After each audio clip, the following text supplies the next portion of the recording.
right. Welcome back to Green. Francesco and Emma here. Emma, ciao. How are you? Ciao, Francesco. How are you? This is going to be an interesting conversation. This is completely new to me and not something I've ever considered before. So when you suggested that you were inviting your old friend Yuri back to talk to us about energy and cybersecurity, I'm baffled. Tell me more. Well, I can tell you this. Trillions are being invested into the energy transition, solar, storage, electrification. And if you read the news over the past few weeks, it probably makes sense even more now, even for the most skeptical. There is a layer, though, that is often overlooked, which is not technology, it is not finance, and like you said, it is security. Because as energy systems become more connected and more distributed, they could also become more exposed. Luckily, yes, I know a guy, and his name is Uri Sado, Managing Director of Solar Defend, a cybersecurity firm focused on protecting solar and energy infrastructure. Yuri, welcome back to Raw Green. So let's dive in. Tell me first, is cybersecurity the final piece of the puzzle of our energy transition? And if so, are investors and operators taking it seriously, or are we ignoring it? Wow. Whether it's the final piece, hard to say, but it's definitely a piece that has become relevant lately for a couple of reasons. Number one, as long as you're additional energy, as long as solar is additional infrastructure, you can kind of get away with a lot of things. But now that there's so much installed capacity, you're not additional, you're critical. And if you're critical infrastructure, then regulators start noticing and they start asking you to do all kinds of things, which is why we've seen a lot of the push in Europe with NIS2 and in the US with NERC 15 that is adding new layers of requirements to solar industry players, asset owners, O&Ms, investors. And it's definitely becoming something that we see in boardrooms being discussed seriously by companies. A lot of folks come to conferences to try and learn more. They're not just coming for general information. They're coming to make investments and better understand how to protect their business. So I think... Is it real? Do we genuinely have cybersecurity attacks taking out infrastructure at the moment? Yes. I've been asked that for the last 3 or so years of being focused primarily on solar cybersecurity.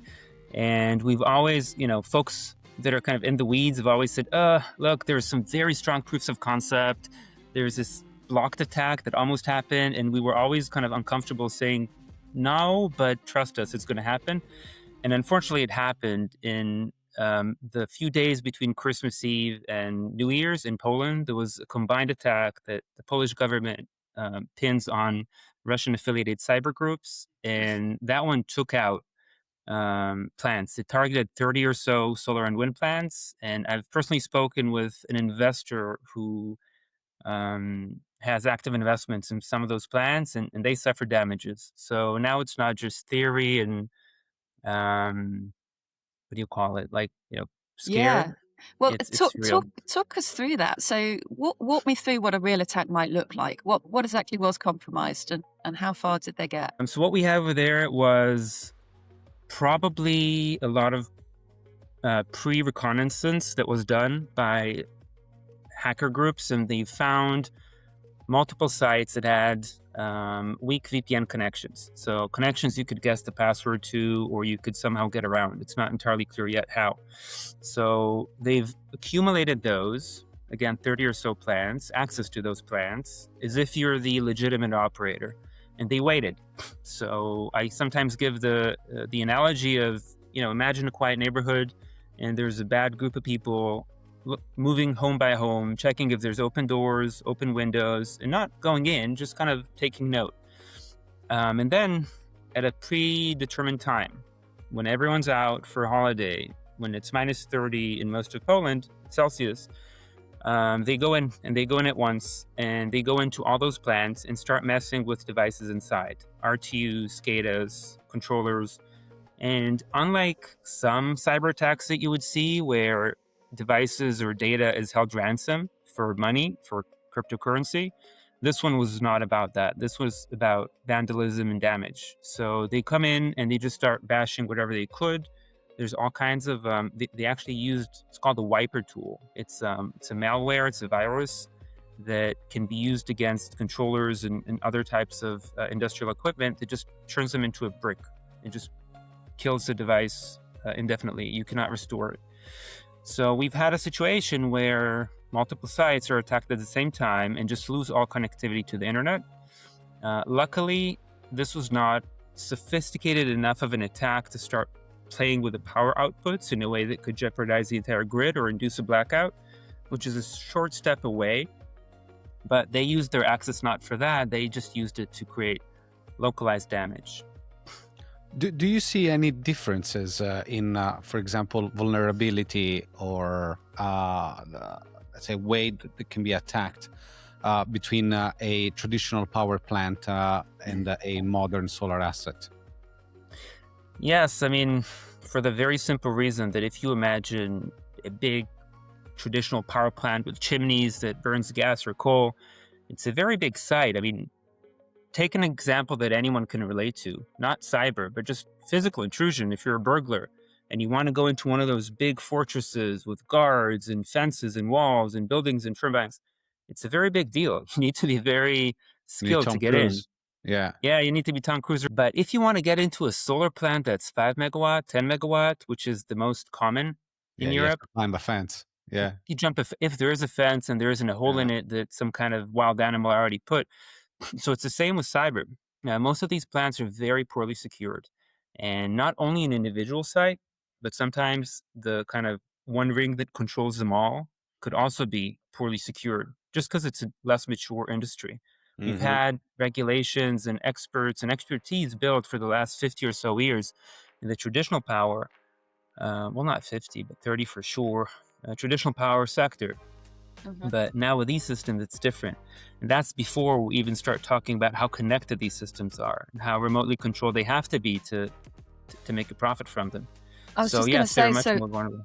yeah, we've got startups coming to us all the time that are all about that connectivity piece, you know, the grid balancing and the management of it all, and then making it accessible to more people, making it a little bit more fluid, you know, in terms of being able to control your power and putting batteries on your house and going back to cars and all this kind of things as well. That's just going to be exacerbating the problem, isn't it? If you're just creating endless back doors into ultimately a grid system. Yes and no. I mean, Okay. yes, factually, no, because I prefer to look at it from the positive point of view. Any digitization, any advancement in any part of our life, the fact that we use computers and not typewriters, smart cars with automated braking and not regular cars, or banking apps that allow us to move money from our phones instead of going to the branch, everything. All those technologies create enormous value. But they also allow an opening for misuse of that connectivity. So we would not want to go back on any one of those technologies to pen and paper, not being able to communicate remotely. But now that we're communicating remotely, there's AI technologies that could disguise my identity and give me a false picture, and there's risks. But when you look at it from an energy point of view and a climate point of view, the potential for smarter management of the grid through increased capacity factor utilization of existing infrastructure, and smart management of supply and demand. It's not a fixed price always for a kilowatt hour of electricity. It's a variable price compared to power production, demand. You can move demand around using pricing. So it's a much more sophisticated, elaborate market. It's more efficient. It'll reduce utility bills. It'll reduce carbon emissions. It'll improve so many things. But yes, we have to make sure that those connections are secure. The good news are we're not reinventing the wheel. Online banking has done this 15 years ago very successfully. There's a reason you don't hear about, bank robberies and online bank heists all the time, because you just need to secure it. So I tend to think about it more like just don't report it. that too. That too. But sometimes the hackers report it. So that's when you hear about the really juicy stories. Yeah. But I like to think about it like a small tax. You get 100% improvement, but you need to pay 3% tax to make sure that it's secure. That's very positive of you then, and Yeah. I like that. So it's becoming more of a sort of a systemic risk that companies are then starting to get on top of, get ahead of. It's in boardrooms now, I assume. It's on cost balance sheets and things as well. I guess this is a progress. I would see it as, in terms of the development that we've seen in the renewables industry. That these issues are now being taken seriously. If that's going to be basically the way that everything's going, it needs to be factored in, right? Yeah, but the thing is, who owns the problem? Is it because in any renewables or energy project you have different stakeholders inside? So if a solar asset gets compromised tomorrow, who's actually responsible? Is it the plant owner, the O&M contractor, the operator? Who's actually in charge for that?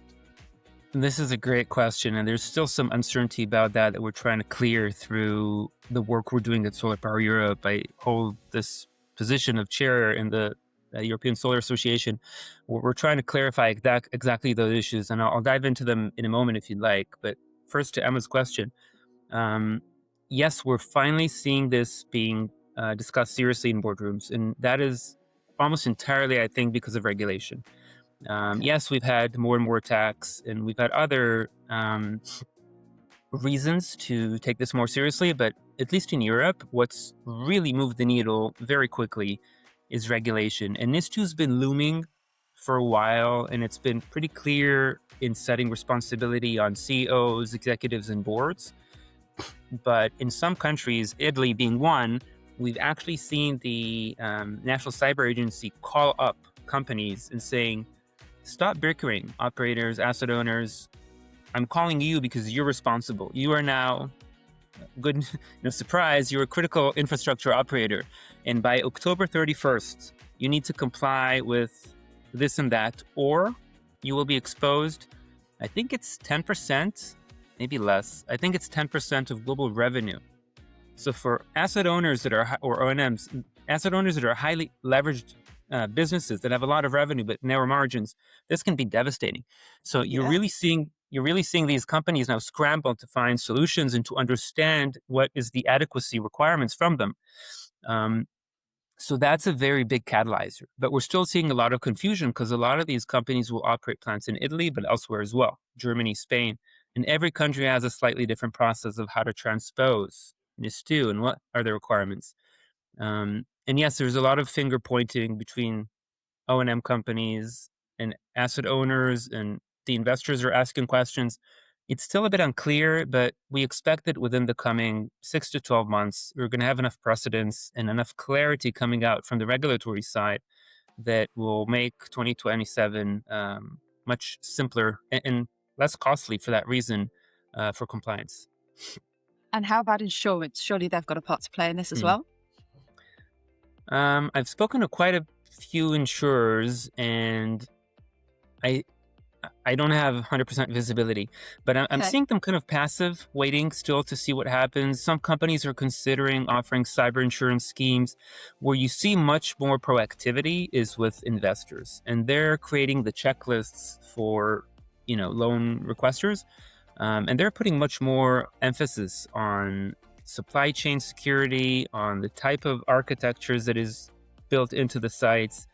And they're being much more specific about who bears what responsibility, and that creates exposure and triggers action. But while I'm seeing, I'll give you an example. We've had, maybe I should name names, but two of the largest investment bodies in Europe reach out to Solar Power Europe to ask for consultations, to better understand the industry, to better understand where they should focus their efforts. So for example, if you have this solution or that solution, we'll give you much better investment terms. So it's kind of like insurance, but I guess maybe because they make these decisions moving forward and they don't just renew existing insurance schemes, maybe that's why they're more active. But yes, I think over time, everyone's going to find their place in this new regulatory regime. Uri, sorry, I want to shift this slightly from risk to economics, because ultimately that's what drives decisions, okay? Today's, let's be honest, most developers optimize for LCOE. Okay, they cut anything that What, looks what, like what, what? LCOE? What? levelized cost of Levelized cost energy. of energy. Yes, Thank you. that's the final cost per kilowatt hour when you factor in capex, opex, and in theory also end of life, but not everybody does it. But so basically, they cut anything, right? That looks non-essential. And let's be honest, there is still a little bit of that mindset that it won't happen to me. Okay, Yep. I'm gonna be the lucky guy here. Yeah. But when you think about cybersecurity, you're not just adding a cost; you are managing for exposure. So it is downtime, it is lost revenue generation, it is potential asset damage, reputational risk. So the real question here becomes how should we actually think about the cost of cybersecurity? Are we talking about something that is marginal, like a 0.5% of capex, or is something that is like more on the 5%, for example, of the overall O&M cost? How do I put that into my balance Yeah. sheet or my P&L? There are very distinct types of exposure that business owners should think about. One is the exposure to an actual event, a cyber event, and I'll double click on that in a second. And the second is for a compliance breach. And compliance breach, compliance breach could be triggered through an event that leads you to a compliance breach, which has a much higher cost, like with GDPR. Or if you are defined as a critical entity, which some asset owners in some member states are, then you will be just proactively audited every now and then you could be subject to a breach. I think the much heavier consideration today is the compliance side, because like you said, yes, we've had a few attacks, we've had a handful. When you go to conferences and over drinks, you hear about many more incidents that have actually happened, but the ones that have been kind of published are still few and far between. And you have more than 12,000 solar plants over 1 megawatt in Europe, and the chances are still such that most prefer to just kind of ignore it in the busyness of daily life. But compliance is for everyone. Everyone is subject to it, and everyone can find themselves paying a fee. And the fines have been set so high relatively to GDPR and other benchmarks because the EU is in this new state of mind where the world's getting dangerous. And we have to be far less compromising on the requirements for energy security and what we require from operators. So I think I've heard this from many clients that they're surprised at how harsh the fines are and how harsh the compliance exposure is. And this is 10% of annual revenue. So this is, the fines. Yeah. I think it's 10%, maybe 3 or 5, but I think I heard 10 in Italy. And this is more or less the kind of determination that we're hearing from the regulator side as well in the discussions in Solar Power Europe. So they're taking this very, very seriously. They're going to be not very compromising.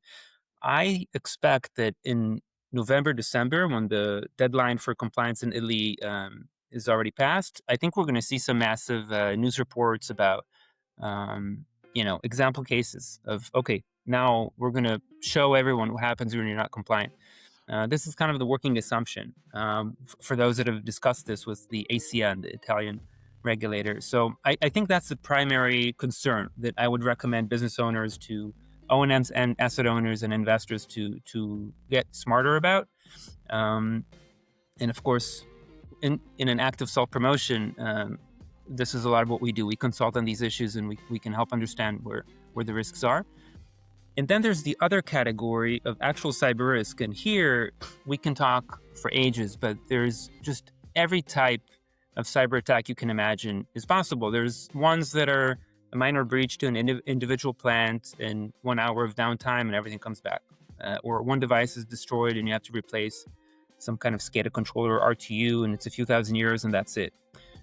A small dent or a small hit on the wing. But you can easily imagine, and POCs have been demonstrated for much more dramatic types of events where you not only damage widespread parts of your infrastructure as an O&M, your customer's infrastructure, but also the grid, because all these devices are connected to the grid. So some of the more sophisticated scenarios show how power outputs could be manipulated to create, just imagine the Spanish blackout. It started from a very small Yeah. regional anomaly, right? It's still investigated. By the way, today is March 19th. Tomorrow is the official final report by NSOE about the Spanish blackout. It's still a mystery. Nobody knows why it started. We know where it started. We know it had to do with some irregularities around a solar plant, but we don't really know what happened. And imagine if you're a small business, I don't know, you manage dozens or hundreds of sites as an O&M or an IPP that you have them.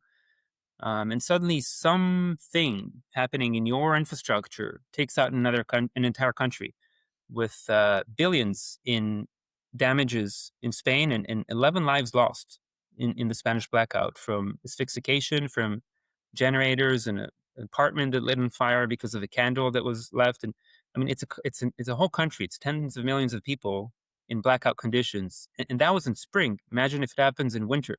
Yeah. So I don't want to go into doomsday scenarios, but it is critical infrastructure. Power production is It's actually super very, critical, especially yeah, now. Yeah, especially now. it's But fascinating. sorry, Uri, there is that, let's say, cold numbers part that it is very interesting because we know little about cybersecurity and cybersecurity incidents. What is a if I want to have a state of the art protected, I don't know, 10 megawatts solar plant, okay, Yeah. how much is going to cost me in terms of upfront cost, and how much is it going to cost me in terms of maintenance cost during the life and production of the plant? Around 4 digit. So I think securing a plant or remodifying a plant depends if it happens at EPC stage or when it's built. But if you're operating a plant of 10 or so megawatts, you could probably secure it between anywhere to 1,000 to 5,000 euros initial investment, and then I want to say 1 to 2,000 Per ongoing. month. But it really That's depends nothing. on Per the month. initial. No, a year. A year. A year. That's I mean, nothing. That's chicken feed. Yes, but it does depend on the initial state of the architecture. Some plants yeah. are Yeah. just zero network protection, and then you have to put the devices in. But it's not very No. heavy. Do you see two identical 10 megawatts plants with the exact same output, but one with a kick-ass cybersecurity setup and the other without? Do you see, for example, a difference in valuation of that Hmm. power plant? Valuation for like an M&A if someone Yeah. wants to buy it? Yeah. Interesting question. I haven't faced anyone, a customer, thinking about this yet. I don't know. Okay. Well, Yeah, it should be factored in, though. If you Francesco's just in the from an market to insurance buy point of himself view. a solar Sorry, plant, yeah, I'm clearly. going full blown on this. If, No, I just like from it. an I like it. insurance perspective, you should, in theory.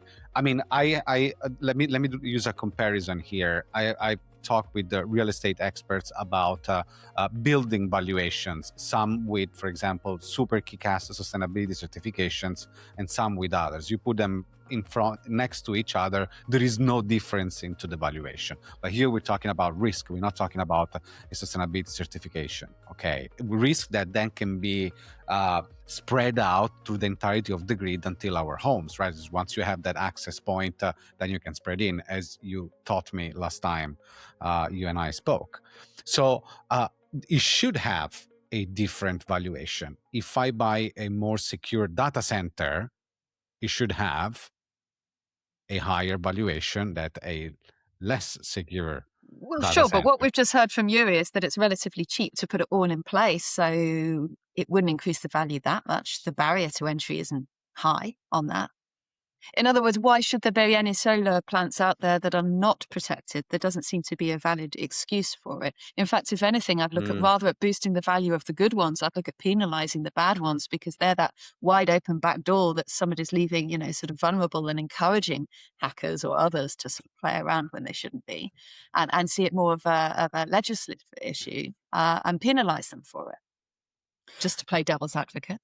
Yeah, no, I'd say two things. I'd say, let's say you're considering buying a solar asset, 10 megawatts, and you do an audit. The fences are shoddy. People could get in, steal copper wires. There's no CCTV. There's no fire extinguishing devices, and there's a history of, I don't know, electric shortages or fires.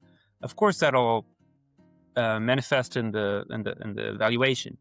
And the I think insurance. similar, yeah, the insurance. I think similar is if you go and you see, okay, this network is completely open. The trackers have unfettered access to the internet. The inverters do.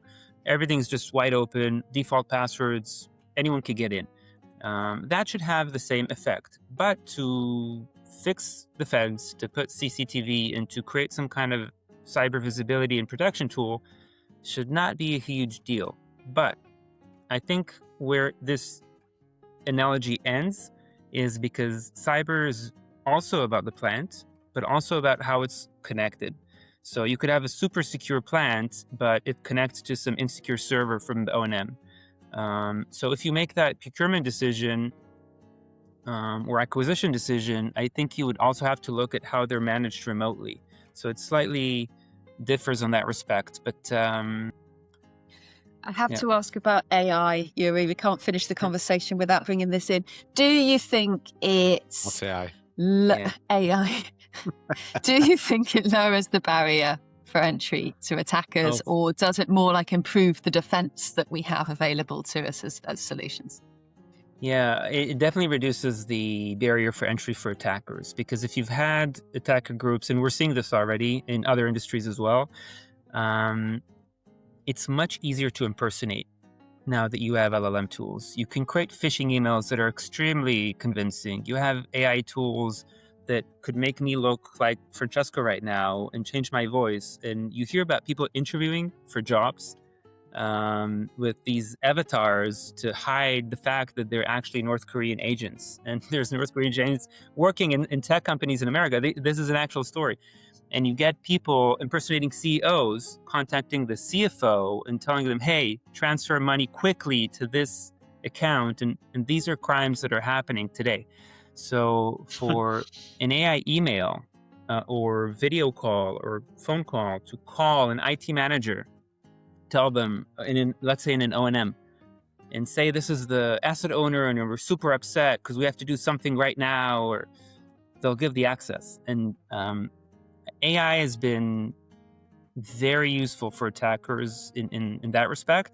There's other more sophisticated uses for AI to find vulnerabilities in devices that are being kind of demonstrated and are scary too. But the thing is with AI, right? Nobody knows where it's going and how potent it'll become, but the direction is scary. But we're already seeing some of these activities. Now, on the defense side, AI is also allowing for much more efficient development of security tools. So they can detect things faster. They can detect patterns that are generated by LLMs. So there are kind of the adage that cyber industry is liking now is fight AI with AI, right? So fight fire with fire. So definitely the defenders are getting a lot from it. But in our industry, renewables or solar specifically, it's just that the penetration of the cyber industry into the solar industry is still very low. Most solar operators have just never dealt with a cyber vendor or anything. So a lot of the defender tools are not yet being put into effect, into use in our industry, but hopefully that'll change. So the moral is don't reply your emails, basically. Especially if it's your CEO, just ignore them. Don't reply your emails. If they want money, just hang up. Absolutely. Yeah. And do you know what this is making me think? It's quite obvious that solar and wind they're fairly inert technologies. You know, hackers can only do so much. Effectively, they can kind of turn them off or turn them back on again. There's little there. But it worries me when we're talking about things like nuclear.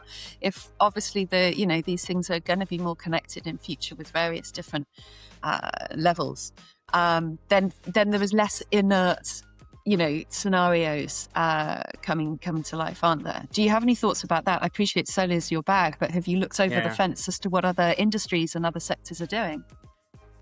So first on solar, it's true that you can turn it on and off, but you can also play with the frequency and create harmonics and create disturbances to the grid that are very concerning to grid operators. But they require a lot of sophistication. They require a mix of skills in power electronics, in electricity networks, in grid balancing. But let's just suffice with that Yeah, there's don't been start some. giving instructions.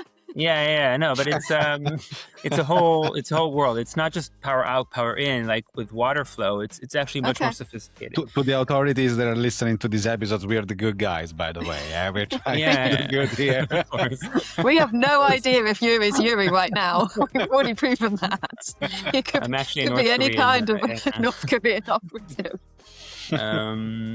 No, but there's been some reports published over the internet. Otherwise, I wouldn't. I'd be much more concerned talking about this. But just in kind of headline level, on the nuclear side, somebody gave me the analogy that cybersecurity requirements for the nuclear industry are like a 1 mile per hour speed limit on the highway.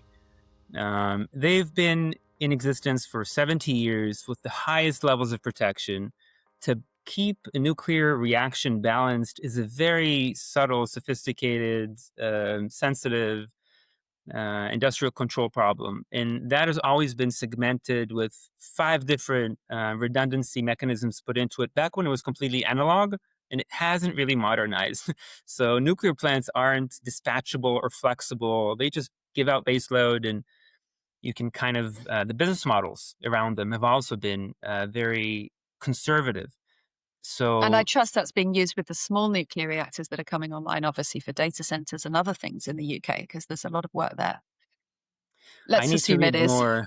Yeah, no, I need to read more about They're not SMRs. ready yet. It's just a word and an acronym right now. Okay, they still requires ton of authorization and Regulation. certifications across the entire pyramid of bureaucracy across countries. So Right, we'll kick whenever that you can start then. to hear about SMR, there is Rolls Royce that is doing amazing works. There are Yeah. other companies that are amazing works, but they still. There are some form of geothermal or space solar. It is closer. I'm not joking. Space solar. It is closer to deployment than SMRs. Okay. Oh, well, there's a whole new problem we need to worry about, Francesco, with space. yeah, Falling if we satellites. Yeah. Laser beams. Quite.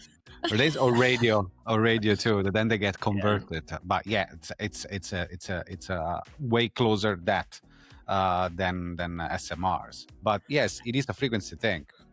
I can maybe give one word of maybe reassurance that, in France, a very large chunk of the electricity is produced with nuclear still, and it has always. And whenever I deal with, I have one in mind specifically, French solar companies operating solar. They have very high cybersecurity awareness, unlike any other that I've seen, because they have this nuclear culture. They have this nuclear culture and Embedded. staffing and internal procedures. So I think on the maturity level, if solar is moving now from 1 to 2 on a scale of 10, nuclear is 9 and above. It's really kind of the paragon alongside banking and military equipment. So I think with nuclear, there's less reason for worry. We'll see how the transition to SMRs happens, but it's a very slow-moving industry, and that's part of the inability that it had to compete with solar. That's why you have so much solar, despite the intermittency being laid out alongside any data center to reduce costs. So, but it is also that cost part, Uri, because on a 10 megawatt solar plant, going to spend maybe those 5-10 grand in proportion can impact more than maybe 5 millions or 50 millions on a 3 gigawatt nuclear power plants that again has to build state of the art. And because also the regulation part of it, the insurance part of it, it is way more advanced than there is on the renewable side of it. So, I mean, good luck. Try to get an insurance on a power plant if you don't have all the checklist ticked. Here's a story for you. I heard this old interview with Elon Musk when, I don't know, he was 15 years ago in Oxford or Cambridge, Emma, I think. And he's asked in a comparison between solar and nuclear, and he was very pro-solar at that time. And he said the following, we can check this.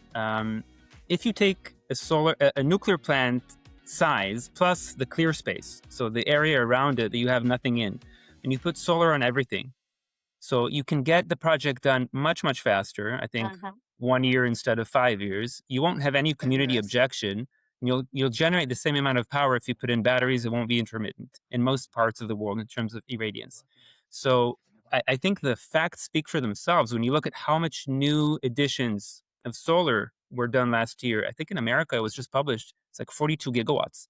And 80% of data centers are co-located with solar and storage, compared to nuclear, where it's, I think, in the single digit gigawatts. So in the kind of market reality, we're just seeing solar outpace every other technology of power generation because it's modular. It's far less Great. objectionable, Yeah. and it's cheap. But also to maintain the O&M, you're not subject to an Yeah, incredibly strict supply chain on yeah, uranium. You don't have to worry about radioactive materials after the end of life, which is not just the yeah. uranium. It is all the parts that are part of the nuclear power plants that needs to be managed, and they have a very short 10,000 years old life to be maintained. So Half life, I'm not against half nuclear. life. Yeah, Very short. But yeah. I'm not absolutely against that. We do need that. It is just Of that course. don't sell it as it is the solution to all the problems, No, because We need there's don't. only all the one energy. country in the world. Only one country in the world that is able to achieve a cost below $10,000 per megawatt installed, and that is Korea, South Korea. That's it. Wow. All the other countries in the world, they're a loss. Yeah. Yeah. Look, I'm for all energy types. I think we're going to need a lot of energy, and there's a use case and an application where, it's always going to be another type that can outcompete the others. So we need as many as possible. We need to invent new ones, fusion, SMRs. But my little corner of expertise is solar, and I Yeah, love it. What is the let's fastest let's growing come back energy to in the this world? little Yeah. corner, Yuri, because it is important. And look, Not a there's little. so much happening in solar all over the place. It means so many more people are getting involved. So I know investors that are, putting money into small community-run projects, things that are happening sort of from a commercial standpoint. There are solar panels even going on buildings with flexible solar that wouldn't have traditionally taken, standard panels. So solar is just infiltrating everywhere, which means we're obviously all invested in it. If you are a business person, Yuri, and you were going to put some of your own personal money into a solar power project somewhere, what is the sort of the checklist that you would go through? What are the steps that you would look at to make sure cybersecurity doesn't become a cost or a risk that would ultimately Mhm. undermine that investment? It's a great question that's a bit hard to answer because it's a world apart. If it's a solar rooftop on a home or a larger plant, and the perspective you're looking from is also very different. I have a 10 kilowatt system on my home. Um, I didn't really, I checked that it's a reputable vendor. Um, I can't tell you I'm too happy about the internet connectivity, but what's the worst that could happen? It's more of a government problem because a single system can do a lot of damage to me. But all How of them about together, a community project or something where people are yeah, putting money into something that's a little bit more larger and managed I would separately? I would make sure that there's a solid fence, nobody can jump in and steal stuff, that there's Physical CCTV, security. Yeah. a fire extinguisher, and I would also make sure that there's a solid firewall at the edge of whatever network's inside, connecting all the inverters and controllers and stuff. I'd ask, is there a good firewall? Is it being regularly patched so you can't break into it?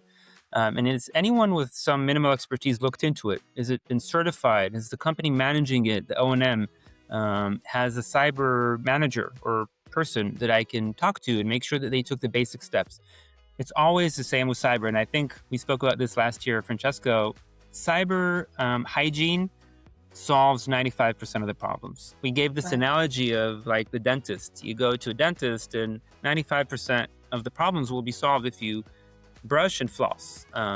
Anything else is more complicated, but also with cyber, if you segment the network, if you close it and put a basic firewall, 95% of the problems go away.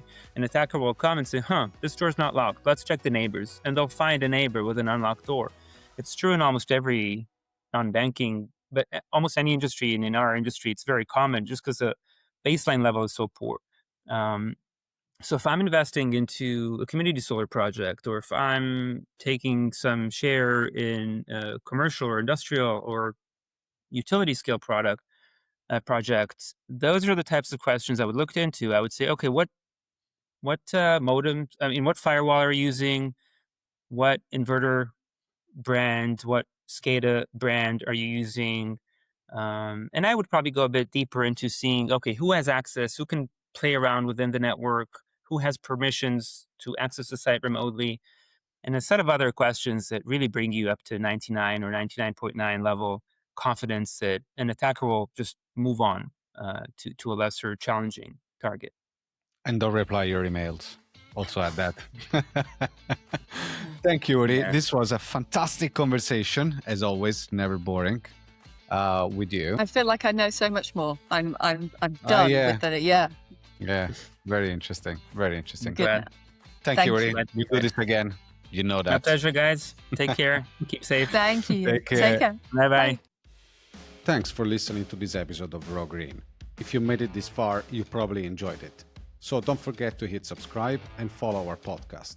It's an awesome way to support our community. At Obi, we're all about research, life cycle assessment, and the green tech innovation. Stay in touch through our socials or visit our website. Links are ready for you in the description. Catch you in the next episode. Ciao.